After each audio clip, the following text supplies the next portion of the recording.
अच्छा, जितने भी धर्म हैं भारत में, जैसे हिंदू धर्म हिंदू धर्म के मुख के इंसान से निकलता है अय भगवान, निकलता है। और मुस्लिम धर्म के मुख से इंसान से, यदि कोई भी मुस्लिम धर्म का इंसान है तो उसके मुख से निकलता है अल्लाह। और यदि कोई सिख धर्म का इंसान है तो उसके मुख से क्या निकलता है? अय वाहिगुरु। और यदि कोई ईसाई धर्म का इंसान है तो उसके मुख से क्या निकलता है? उसके मुख से अय ईसा मसीह निकलता है। यदि कोई बौद्ध धर्म से इंसान है तो उसके मुख से क्या निकलता है? अय बुद्ध भगवान निकलता है। और ये क्यों निकलता है? ये क्यों निकलता है? आप किसी भी धर्म से बिलोंग करते हैं, आप किसी भी धर्म से बिलोंग करते हैं, आपके मुख से अलग अलग नाम क्यों निकलता है? आपके मुख से अलग अलग नाम क्यों निकलता है? अलग अलग भाषाएं क्यों निकलती हैं? अलग अलग भाषाएं क्यों निकलती हैं? अलग अलग भाषाएं क्यों निकलती हैं? क्योंकि ये लिखावट की और बोलती की हमेशा पहचान रही है, हमेशा पहचान रही है। क्योंकि जो छोटे बच्चे को जन्म से सिखाया जाता है वही बच्चा बोलता है, वही बच्चा सीखता है। हमारा विज्ञान क्या कहता है ये जानेंगे आप नरेंद्र कहानीकार की कहानी में। यदि आप नरेंद्र कहानीकार के चैनल पर हैं न्यू तो चैनल को कर लेंगे सब्सक्राइब और बेल आइकन घंटी को कर देंगे ऑन, ताकि आप सुन सकेंगे नरेंद्र कहानीकार की कहानियां। तो प्यारे मित्रों, ये सभी धर्म और सभी भाषाएं सिर्फ लिखित में दी गई हैं और बोली भी जाती हैं जिस प्रकार से सिखाया जाता है। विज्ञान हमारा कहता है अब जितने भी पढ़े लिखे बंदे हैं वो हमारी वीडियोस को देखेंगे और वो हमारी बातों को समझेंगे, कि धर्म सिर्फ अपनी भाषाएं बोलता है और विज्ञान क्या बोलता है। विज्ञान क्या बोलता है? कि विज्ञान बोलता है कि सबसे पहले धरती पे यदि उत्पत्ति हुई थी तो किसकी उत्पत्ति हुई थी? वन मानुष की उत्पत्ति हुई थी। वन मानुष की उत्पत्ति हुई थी, जिससे वन मानुष सबसे पहले इस धरती पे सभी जगह पे पेड़ थे और घास थी। पेड़ थी और घास थी। वन मानुष पेड़ के फल खा के और पेड़ के पत्ते खा करके और घास के पत्ते खा करके जीवित रहते थे।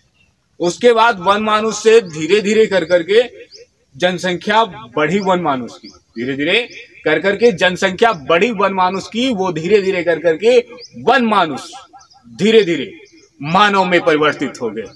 मानव में यानी इंसान में वो वन मानुष परिवर्तित हो गए। अब मुझे हर धर्म का इंसान, हर धर्म, चाहे वो हिंदू धर्म से बिलोंग करता हो, चाहे वो मुस्लिम धर्म से बिलोंग करता हो, चाहे वो सिख धर्म से बिलोंग करता हो, चाहे वो ईसाई धर्म से बिलोंग करता हो, चाहे वो बौद्ध धर्म से बिलोंग करता है, यदि हमारी वीडियोस को देख रहा है तो कमेंट करके बताएगा कि जब विज्ञान ये कहता है कि इस धरती पे उत्पत्ति सबसे पहले आदि मानव की हुई, जिसे वन मानुष कहा जाता है विज्ञान की भाषा में हमारी कहा जाता है वन मानुष, तो ये जातियां और ये धर्म कैसे बने? ये जातियां और धर्म ये अलग अलग कैसे हुई? यानी हर इंसान जितना भी रहता है, भारत की या दुनिया की जनरेटी जितना भी रहता है, पूरे विश्व की जनरेटी जितना भी है, तो वो वन मानुष की जात है, वो वन मानुष की जात है।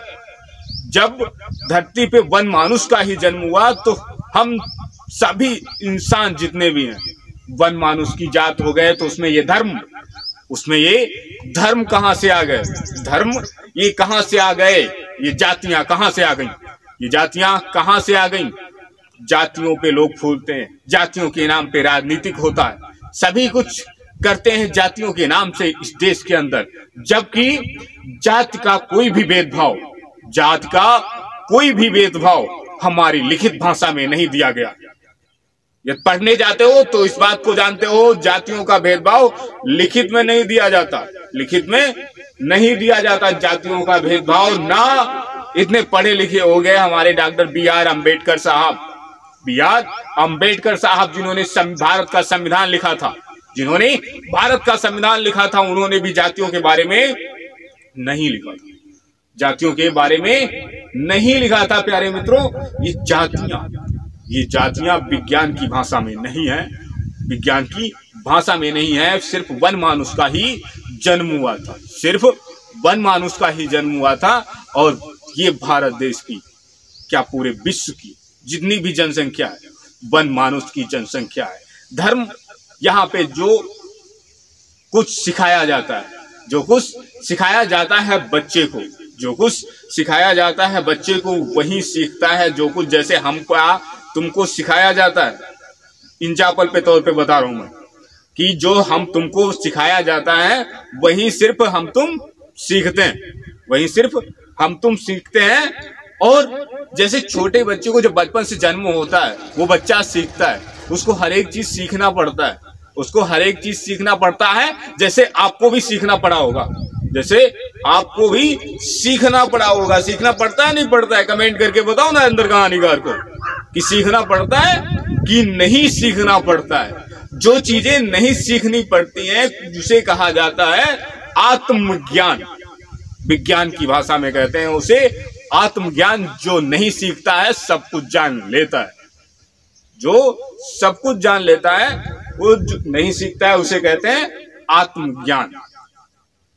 और प्यारे मित्रों, ये सिर्फ भाषाएं ऐसी ही हैं जैसी आपको सिखाती हैं।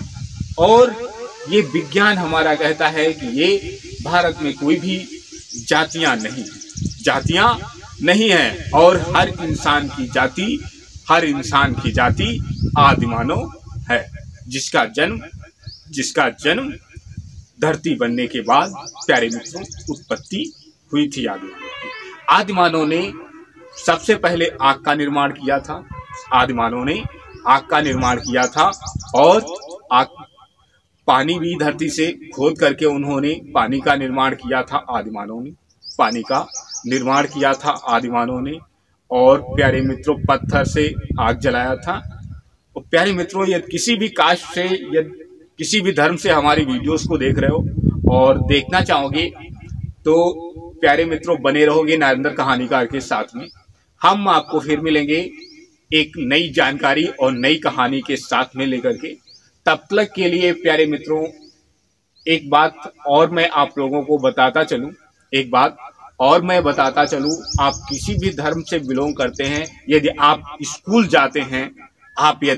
जाते हैं और हैं आप पढ़े लिखे, यदि आप हैं पढ़े लिखे तो नरेंद्र कहानीकार से ये वादा करेंगे कि आप जातियों का भेदभाव बिल्कुल भी नहीं करेंगे, जितने भी सबसे ज्यादा पढ़े लिखे इंसान हुए हैं उन्होंने जातियों का भेदभाव नहीं किया। जैसे हमारा अमेरिका हो गया, अमेरिका में सभी इंसान पढ़े लिखे हैं, इसीलिए वहां पे विकसित देश हो गया, वहां पे उसे विकसित देश घोषित कर दिया गया जहां पे हर पढ़ा लिखा इंसान होता है, वो देश विकसित हो जाता है। जैसे इटली हो गया हमारा, जापान हो गया, फ्रांस हो गया, चाइना हो गया, इन सभी जगहों पे सबसे ज्यादा लोग पढ़े पाए जाते हैं, सबसे ज्यादा लोग पढ़े पाए जाते हैं। ऐसा कोई बंदा नहीं जो पढ़ा नहीं होगा, ऐसा कोई बंदा नहीं होगा जो पढ़ा लिखा नहीं होगा। ये भारत देश भी एक दिन विकसित देश कहलाएगा, ये नरेंद्र कहानीकार का दावा आपसे कि वे भारत देश भी एक दिन विकसित देश कहलाएगा, जिस दिन भारत का हर बच्चा पढ़कर तैनात हो जाएगा, जिस दिन हर भारत का बच्चा पढ़कर तैनात हो जाएगा।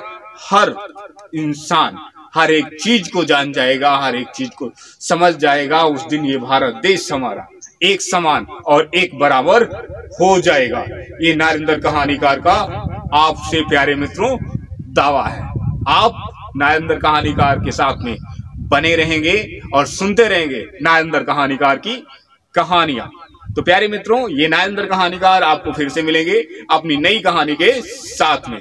तब तक के लिए आप अपना रखेंगे ध्यान और अपने बच्चों का रखेंगे ध्यान। प्यारे मित्रों, ये नरेंद्र कहानीकार आपको फिर से आएंगे एक नई सोच और नई जानकारी के साथ। तब तक के लिए प्यारे मित्रों, आपको नरेंद्र कहानीकार का नमस्कार।